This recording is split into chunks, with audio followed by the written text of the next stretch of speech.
और देखिए इसी बीच में तस्वीरें आ रही हैं, जिन दो आरोपियों का एनकाउंटर हुआ है, पैर में गोली लगी है, उनके नेपाल सीमा से भागने की फिराक में थे, ऐसा एडीजी लॉ एंड ऑर्डर की तरफ से कंफर्म किया गया है। उनकी तरफ से इस बात की पुष्टि कर दी गई है। और वहीं पर क्योंकि दोनों तरफ से गोलियां चली, इसी बीच में बहराइच में जिन 5 आरोपियों को गिरफ्तार करने की बात पुलिस की तरफ से अभी की जा रही है, उसमें 2 आरोपियों के पैर में गोली लगी है।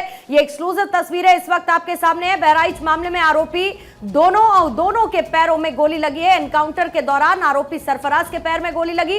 नेपाल सीमा के पास यह एनकाउंटर हुआ है और पुलिस की तरफ से दावा किया जा रहा है जो दूसरा आरोपी है फहीम, इस वक्त आपको नजर आ रहा है, उसके भी पैर में गोली लगी है। अब तक कुल मिलाकर 5 आरोपियों को गिरफ्तार किया जा चुका है, जिसमें ये दोनों भी शामिल हैं। और नेपाल से भागने की फिराक में ये दोनों आरोपी थे, जिस दौरान दोनों तरफ से गोलियां चली। एडीजी लॉ एंड ऑर्डर की तरफ से यह कंफर्म किया गया है कि 5 आरोपियों को गिरफ्तार किया जा चुका है। और दोनों ही तरफ से क्योंकि गोलियां चली थी, ऐसे में एनकाउंटर हुआ और एनकाउंटर के दौरान दोनों के पैर में गोली लगी है। यह सबसे पहली तस्वीरें एनकाउंटर के बाद आरोपियों की आपको भारत 24 पर एक्सक्लूसिव इस वक्त नजर आ रही है। अब तक जो 5 नामजद आरोपी हैं, उनकी गिरफ्तारी हो चुकी है। एक को दाएं, एक को बाएं पैर में गोली लगी है। दोनों तस्वीरें इस वक्त आपके सामने हैं। बहराइच हिंसा मामले से जुड़ी हुई खबर लगातार, क्योंकि 5 आरोपी जिनकी गिरफ्तारी अभी हो चुकी है, जिनमें से 2 को एनकाउंटर में पैर में गोली लगी। आरोपी सरफराज और फहीम, इन दोनों के पैर में गोली लगी है। और यह पहली तस्वीर है एनकाउंटर के बाद की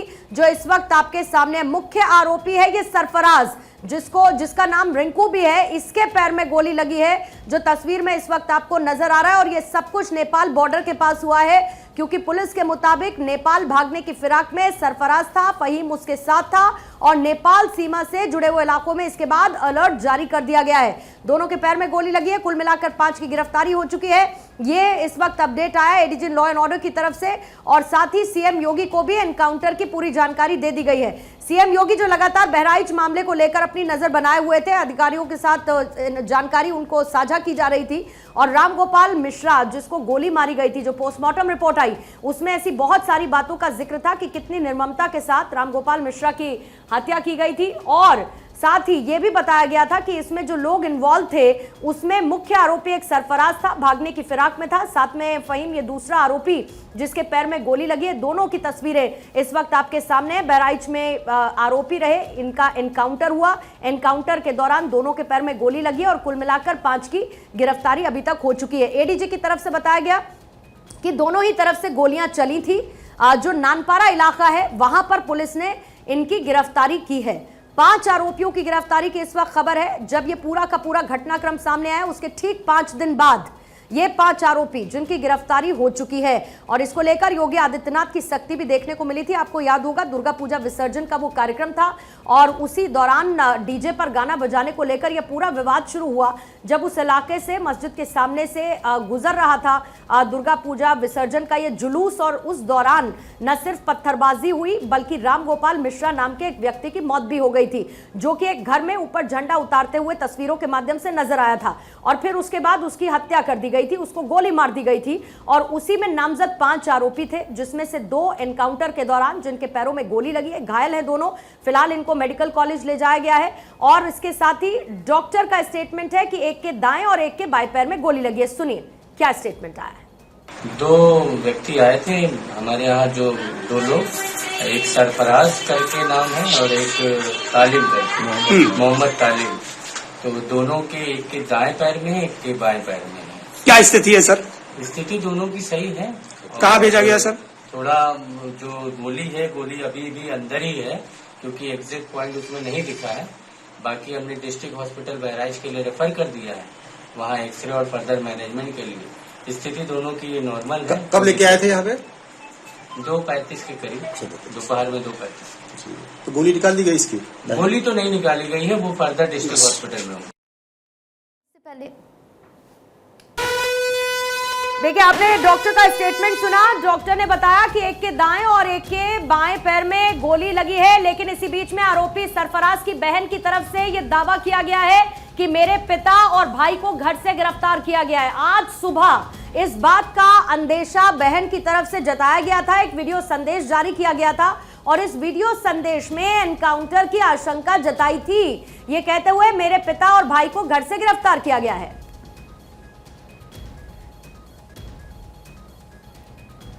मेरा मायका महाराजगंज में है। रविवार को जो वहाँ दंगा हुआ है उसमें जिस आदमी की मृत्यु हुई है उसका इल्जाम मेरे पिता और मेरे भाइयों पे आया है। मेरे पिता का नाम अब्दुल हमीद और मेरे भाई का नाम सरफराज अहमद और मोहम्मद फहीम है। उस दंगे के बाद 14 तारीख को एसटीएफ की टीम मेरे घर पहुंची और वहां केवानागंज पहुंची मेरे ससुराल, और वहां मेरे घर की तलाशी ली। जब वहां कोई नहीं मिला तो वो लोग मेरे पति ओसामा और मेरे देवर शाहिद को लेके चले गए। उसके बाद से उन लोगों का कोई अता पता नहीं चल रहा है। कल 16 तारीख को जो है मुझे गांव से कुछ पता चला कि जो है कल 16 तारीख को गांव से मुझे खबर मिली कि धर्म कांटे के पास से मेरे पापा और मेरे भाइयों को अरेस्ट कर लिया गया है। उनके साथ एक लोग और हैं, 4 लोगों को अरेस्ट किया गया है, लेकिन उनका भी कुछ पता नहीं है। न उनका कहीं कुछ दिखाया जा रहा है, किसी थाने में भी वो नहीं है, न कोई कप्तान कुछ बता रहे हैं, न मीडिया में कुछ पता चल रहा है। हमको डर है कि उनका फर्जी इनकाउंटर दिखा के उनकी हत्या कर दी जाएगी।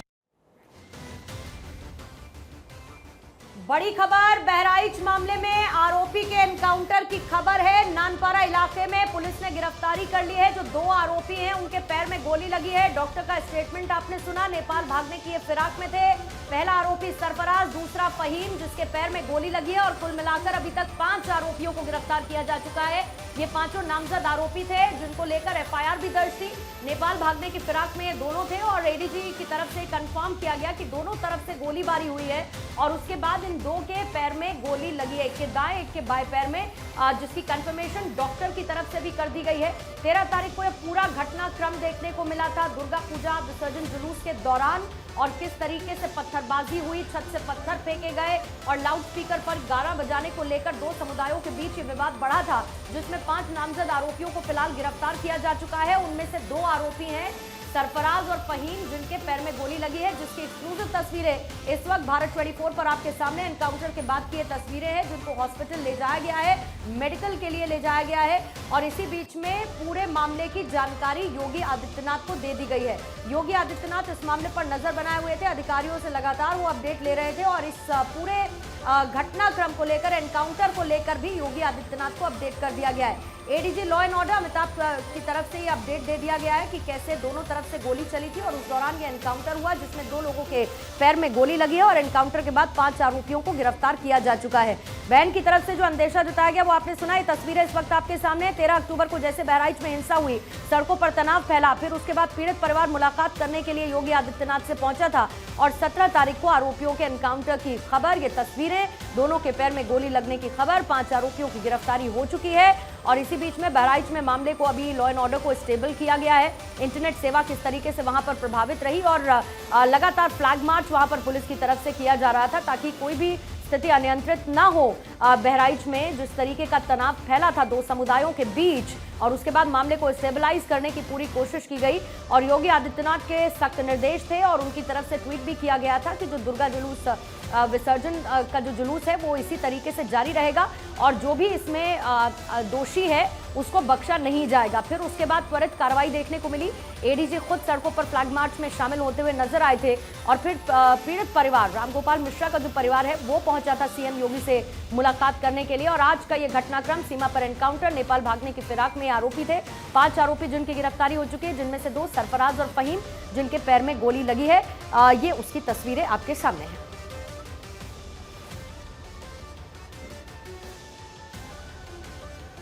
इन्हीं तस्वीरों के बीच में राजनीतिक प्रतिक्रियाएं भी सामने आने लगी हैं।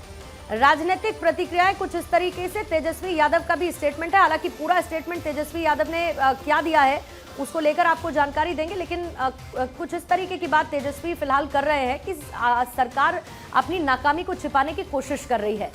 लेकिन फिलहाल ये पूरा लॉ एंड ऑर्डर का मामला है, कानून व्यवस्था से जुड़ा हुआ मामला है, जिसमें एक इलाके में तनाव फैला था और उस तनाव के बाद कार्रवाई पुलिस की तरफ से की गई थी।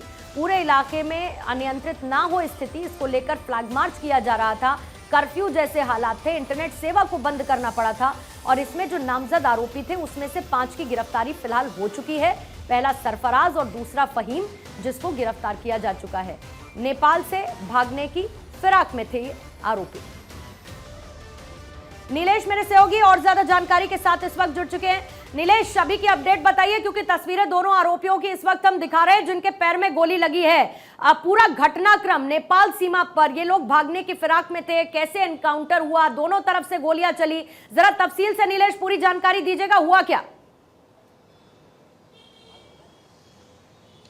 देखिए, बिल्कुल आपको बता दूं कि जिस दिन पूरी हिंसा बहराइच में हुई, उस दिन से जो आरोपी थे, चाहे वो सरफराज हों, तालिब हों, ये लगातार फरार चल रहे थे। यूपी एसटीएफ, यूपी पुलिस और बहराइच पुलिस की कई टीमें इनके सघन चेकिंग अभियान चलाकर इनकी गिरफ्तारी का प्रयास कर रही थी। आज जब यूपी एसटीएफ और यूपी पुलिस को ये सूचना मिली कि ये दोनों लोग जो है नेपाल भागने के फिराक में है और नेपाल बॉर्डर के आसपास इनकी लोकेशन है, तो ऐसे में इनकी घेराबंदी की गई। घेराबंदी के दौरान दोनों तरफ से फायरिंग हुई, पुलिस की तरफ से भी फायरिंग हुई, जिसमें सरफराज और तालिब के पैर में गोली लगी है। उसके अलावा 3 अन्य आरोपी हैं, उनको भी गिरफ्तार किया गया। सभी आरोपियों को बहराइच के मेडिकल कॉलेज ले जाया गया है, जहां पर इलाज कराया जा रहा है। अब पूरे घटनाक्रम को अगर हम समझें तो जिस तरीके से रामगोपाल मिश्रा को गोली मारकर मौत के घाट उतारा गया था, उसके बाद पूरे बहराइच का जो महसी इलाका है, करीब 20 किलोमीटर के रेंज में तनाव उत्पन्न हो गया था। हिंदू मुस्लिम एक दूसरे के सामने आ गए थे। हालांकि उत्तर प्रदेश सरकार के सख्त निर्देशों के बाद तमाम आला अधिकारी, चाहे वो एसटीएफ चीफ अमिताभ एस हों, गोरखपुर रेंज के आईजी हों, गोरखपुर रेंज के एडीजी हों, वो लगातार वहां पर भ्रमणशील रहे। 10 कंपनी पीएसी लगाई गई, सीआरपीएफ को तैनात किया गया, आरएएफ को तैनात किया गया, जिसके बाद स्थितियों को कंट्रोल किया गया और लगातार गिरफ्तारी को लेकर दबिश दी जा रही थी। इसी बीच पुलिस को यह सूचना मिलती है कि जो आरोपी हैं वो नेपाल भागने के फिराक में है, क्योंकि नेपाल अगर वो भाग गए तो ऐसे में उत्तर प्रदेश की पुलिस है, उसको गिरफ्तारी के लिए तमाम बड़े प्रयास करने पड़ेंगे, क्योंकि नेपाल अगर आरोपी घुस जाते हैं तो ऐसे में इंटरनेशनल बाउंड्री की जो सीमाएं होती हैं, जो उनके नियम कायदे कानून होते हैं, उन नियम कायदे कानून के अनुरूप जो है पहले परमिशन लेनी होगी, उसके बाद उत्तर प्रदेश पुलिस को। एक सेकंड नीलेश, आपको रोक रही हूं, पुलिस का आधिकारिक बयान सुनेंगे। अभी उनका हालत देख लें, फिर डिटेल्स। मैम क्या नाम है? मैम दोनों का नाम क्या है? मैम एक का नाम है मोहम्मद सरफराज, एक का नाम है मोहम्मद तालिब। कहाँ पर ये एनकाउंटर हुआ मैम? नानपारा क्षेत्र में। कहाँ पर? नानपारा। भागने की कोशिश कर रहे थे मैम? नेपाल का क्या कनेक्शन है मैम? उसके नजदीक अभी बताती हूँ, मैं देख के आई विल कम। तो प्राथमिक उपचार है, जाहिर है कि दोनों को, क्योंकि पैरों में गोली लगी है और ऐसे में उनको ले जाया गया है मेडिकल कॉलेज, वहां पर उनका इलाज चल रहा है। नीलेश, जल्दी से आपसे एक और काउंटर क्वेश्चन लेते हुए, दोनों का नाम और ब्रीफ करिए। 5 आरोपी कौन कौन है और 2 जिनका एनकाउंटर, उसमें एक तो सरफराज, दूसरा कौन? देखिए, बिल्कुल जिन लोगों की पुलिस से मुठभेड़ हुई है उसमें 2 आरोपियों के नाम, एक का मोहम्मद सरफराज और दूसरे का मोहम्मद तालिब बताया जा रहा है। दोनों लोगों को गंभीर अवस्था में अस्पताल में भर्ती कराया गया है और आगे की पुलिस कार्रवाई में जुट गई है। क्योंकि अगर हम इस पूरे घटनाक्रम को देखें, रामगोपाल मिश्रा के हत्याकांड को देखें, जिसके बाद पूरा इलाका कहीं ना कहीं एक दूसरे के ऊपर आरोप प्रत्यारोप का दौर लगा रहा था। कई जगहों पर आगजनी की गई, कई मकानों में तोड़फोड़ की गई। उन तमाम चीज़ों को नियंत्रण करने के साथ साथ उत्तर प्रदेश पुलिस की कई टीमें इनकी गिरफ्तारी के लिए लगी हुई थी और आज जब गिरफ्तारी का प्रयास किया गया तो दोनों तरफ से फायरिंग हुई और जवाबी फायरिंग में पुलिस की 2 गोलियां एक तालिब को, एक सरफराज को लगी, जिसके बाद इनको गिरफ्तार किया गया। गिरफ्तार करने के बाद मेडिकल के लिए बहराइच के मेडिकल कॉलेज ले जाया गया है। आगे की कार्रवाई पुलिस करेगी। कहीं ना कहीं अगर ये दोनों आरोपी नेपाल पहुंच जाते तो ऐसे में उत्तर प्रदेश पुलिस को इनकी गिरफ्तारी के लिए तमाम बड़े प्रयास करने पड़ते। हालांकि पुलिस ने इनके भागने के प्रयास को नाकाम कर दिया और नानपारा, जो कि भारत और नेपाल की सीमा का बॉर्डर है, वहां से इनको गिरफ्तार किया गया है। इनके साथ 3 और आरोपी हैं जो उस दिन छत पर मौजूद थे, घरों में मौजूद थे, जिन्होंने रामगोपाल मिश्रा हत्याकांड में इनका साथ दिया था, चाहे वो बोतलों से वार करना हो या फिर इनको घसीट कर नीचे ले जाना हो। उन तीनों आरोपियों को भी पुलिस ने गिरफ्तार कर लिया है। कहीं ना कहीं अब तक की बहराइच और उत्तर प्रदेश पुलिस की यह सबसे बड़ी कार्रवाई है बहराइच हिंसा को लेकर, क्योंकि उत्तर प्रदेश सरकार और मुख्यमंत्री योगी आदित्यनाथ ने सख्त तेवर दिखाए थे कि इस पूरे घटना में जो भी इन्वॉल्व हो उनके ऊपर सख्त कार्रवाई हो। जिस तरीके से वीडियो सामने आया कि रामगोपाल मिश्रा को किस तरीके से बंदूक से गोली मारी गई, कैसे वो छत पर गिरे, हालांकि भारत 24 की टीम भी मौके पर पहुंची थी, ग्राउंड जीरो से वो तस्वीरें। एक का नाम है मोहम्मद तालिब। कहाँ पर ये एनकाउंटर हुआ मैम? नानपारा क्षेत्र में। कहाँ पर? नानपारा। भागने की कोशिश कर रहे थे मैम? नेपाल का क्या कनेक्शन है मैम? उसके नजदीक अभी बताती हूँ, मैं देख के आई विल कम। 5 मिनट। देखिए बिल्कुल पूरे अगर हम घटनाक्रम को समझें तो जिस दिन ये वारदात को अंजाम देकर ये आरोपी फरार हुए थे उस दिन भारत 24 की टीम ग्राउंड जीरो पर पहुंची थी। उस छत पर भी तमाम तस्वीरों को दिखाया था कि किस तरीके से वहां पर पत्थर पड़े हुए थे, बोतलों के टुकड़े पड़े हुए थे और रामगोपाल मिश्रा के खून के तमाम जगहों पर खून के धब्बे भी छत पर लगे दिखाई दिए थे। पड़ोसियों से भी हमने बात की थी कि किस तरीके से रामगोपाल मिश्रा को कहां से गोली मारी गई और वो वीडियो भी अब सामने पर आया है। सोशल मीडिया पर तेजी के साथ वीडियो वायरल हुआ है। पीड़ित परिवार की तरफ से उत्तर प्रदेश के मुख्यमंत्री योगी आदित्यनाथ से न्याय की गुहार लगाई गई थी। साफ तौर पे कहा गया था कि रामगोपाल मिश्रा को गोली मारने वाले हत्यारों को किसी भी हक में बख्शा ना जाए, जिसके बाद उत्तर प्रदेश के मुख्यमंत्री योगी आदित्यनाथ ने डीजीपी से बात की थी और बात करने के बाद तमाम आला अधिकारियों को ग्राउंड पर भेज दिया था। एसटीएफ चीफ ने खुद जो है बहराइच में मोर्चा संभाल रखा। इसी बीच 5 आरोपियों को गिरफ्तार किया गया, जिसमें 2 आरोपियों को पैर में गोली लगी है। कहीं ना कहीं परिवार की तरफ से जो मांग उठाई जा रही थी कि कठोर कार्रवाई हो, मुख्यमंत्री ने जो आश्वासन दिया था वो धरातल पर दिखाई भी पड़ रहा है। अब 5 आरोपियों को गिरफ्तार कर लिया गया। अभी एक प्रतिक्रिया आई और जो सरफराज है उसकी बहन की तरफ से एक वीडियो संदेश जो सुबह जारी किया गया था, ये कहते हुए कि मेरे भाई और पिता को पुलिस घर से गिरफ्तार करके लेकर गई है और उनके बारे में कोई जानकारी नहीं मिली है। एनकाउंटर को लेकर अंदेशा बहन जता रही थी। इससे पहले भी ये खबर आई कि एनकाउंटर हुआ है तो कुछ छन छन के खबरें ऐसी भी आई कि शायद दोनों को मार दिया गया है, लेकिन फिर उसके बाद ये पता चला कि पैर में गोली लगी है। और क्योंकि पिछले कुछ वक्त से एनकाउंटर नीति को लेकर विपक्ष की तरफ से सवाल भी खड़े किए गए हैं, ऐसे में कानून व्यवस्था के लिहाज से इस एक्शन को बहुत त्वरित कार्रवाई के तौर पर देखा जाना चाहिए। 5 दिन के भीतर 5 आरोपी पुलिस की गिरफ्त में हैं। देखिए बिल्कुल जब इस तरीके कोई बड़ी घटना होती है, सरफराज और तालिब की बात करें तो जिस समय उन्होंने रामगोपाल मिश्रा को गोली मारकर मौत के घाट उतारा, उस समय पूरे बहराइच में बड़े पैमाने पर आगजनी और हिंसा हो सकती थी। उसको प्रशासन ने नाकाम किया और तत्काल प्रभाव से बड़े पैमाने पर पुलिस बल को वहां पर तैनात किया और पीड़ित परिवार को यह आश्वस्त किया कि किसी भी हालत में आरोपियों को बख्शा नहीं जाएगा। उसी का नतीजा है कि 5 आरोपियों को 5 दिनों के अंदर गिरफ्तार किया गया, जिसमें 2 आरोपियों के पैर में गोली लगी है। हालांकि जब इस तरीके की कोई बड़ी घटना होती है, जघन्य घटना होती है, तो जो परिवार होता है, जिनके परिवार के सदस्य अपराध में शामिल होते हैं, उनकी तरफ से ये पुलिस के ऊपर आरोप जरूर लगाए जाते हैं कि उनके परिवार के सदस्यों को पहले ही गिरफ्तार कर लिया था पुलिस ने।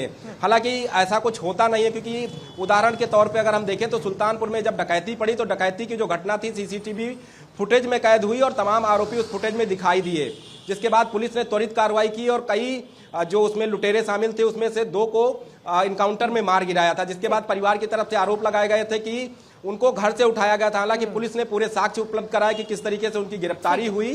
तो उन जो आरोप लगाए जा रहे थे, चाहे वो विपक्ष की तरफ से हो या फिर अपराधियों के परिवार की तरफ से लगाए गए आरोप हों, उनको निराधार साबित कर दिया। हालांकि अब जो है 5 दिनों के अंदर जो ये त्वरित कार्रवाई हुई है, उसके बाद विपक्ष की तरफ से क्या प्रतिक्रिया आती है, इस काउंटर पर लेकर किस तरीके से सवाल खड़े करते हैं, ये देखना होगा। लेकर भी सवाल आने बाकी है।